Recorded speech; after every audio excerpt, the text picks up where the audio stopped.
La Real Academia de la Lengua Española define como honorabilidad la cualidad moral que lleva al cumplimiento de los propios deberes respecto del prójimo y de uno mismo.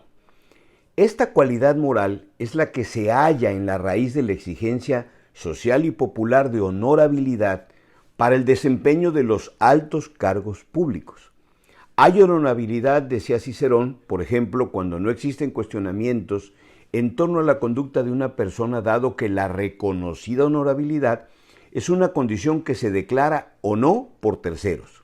Por lo tanto, el sujeto no puede probar que goza de ella. Séneca, según algunos de sus intérpretes y estudiosos, dicen que es la ausencia de condenas, de señalamientos, de denuncias u objeciones creíbles, aquello que hace posible ser reconocido socialmente como honorable. Y comento este tema de la honorabilidad a raíz del escándalo surgido con la ministra Yasmín Esquivel, quien ha sido señalada por haber plagiado su tesis de licenciatura en Derecho.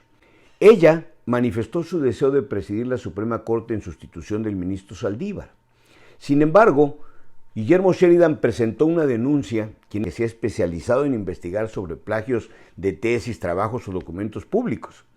Él encuentra que una tesis presentada por un señor Edgar Ulises Báez en 1986, con lo que obtuvo el título de licenciado en Derecho, era el mismo trabajo que la ministra Yasmín Esquivel en 1987 usa para obtener el título. Ambos trabajos son idénticos, coma por coma y punto por punto. Es decir, la ministra, que debería ser la garante de la Constitución y de las leyes mexicanas, burló las normas legales y éticas para obtener su título profesional. Las implicaciones son brutales, primero porque partiendo de ese hecho, no pudo haberse desempeñado como jueza, magistrada, como funcionaria judicial en ley administrativa y mucho menos llegar a la Corte. Es un asunto grave porque afecta a la UNAM, afecta a la Suprema Corte y afecta al sistema político porque el presidente López Obrador la postula o quiere que ella sea la presidenta de la Corte. Conforme pasan los días, el asunto se vuelve más interesante y más problemático, porque López Obrador, queriendo justificar a la ministra, dijo que quienes la acusan y señala han sido peores. O sea, el famoso dicho de que ellos, si son deshonestos, si roban y mienten, pero el PRI y el PAN lo hicieron más.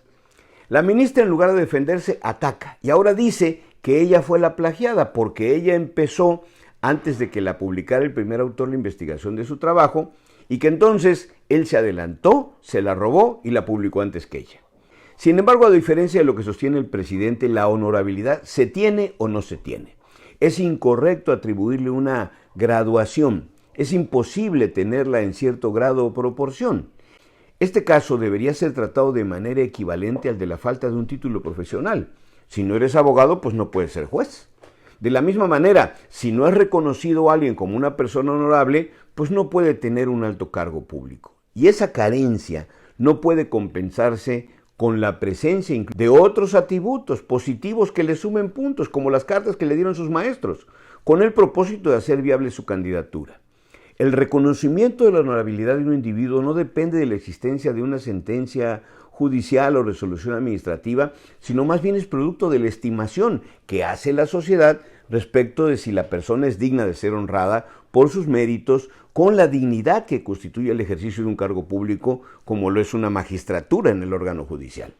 La estimación de reconocer o no la honorabilidad a alguien con base en pruebas fehacientes y denuncias fundamentadas o quien las presente tenga calidad moral no significa que ello viole el principio de inocencia, el derecho de defensa y el precepto constitucional que establece que la potestad de juzgar corresponde a los tribunales. El honor es una cualidad moral de una singularidad suprema y es de tan alta estima que los juramentos que se realizan en su nombre se encuentran en la cúspide de la escala moral. Tienes mi palabra de honor, se dice, y su uso no es intrascendente. Séneca también apuntaba que la naturaleza nos ha otorgado a todos el fundamento y la semilla de las virtudes, diferentes a la deshonorabilidad. Por el bien de todos, del prestigio de la UNAM, de la Suprema Corte, de la propia ministra y del país, debe de aclararse el tema. Y mientras, pues obviamente, ella debe de renunciar a su aspiración de presidir la Corte y López Obrador también claudicar a querer poner un incondicional al frente de ese alto órgano del Estado para garantizarse, como quiere, que todas las acciones de inconstitucionalidad en contra de sus arbitrarias e ilegales decisiones pues sean desechadas por la Corte. Que el año que entra salgamos con vida de los retos que se vienen. Soy Manuel Andrade. Hasta el próximo año.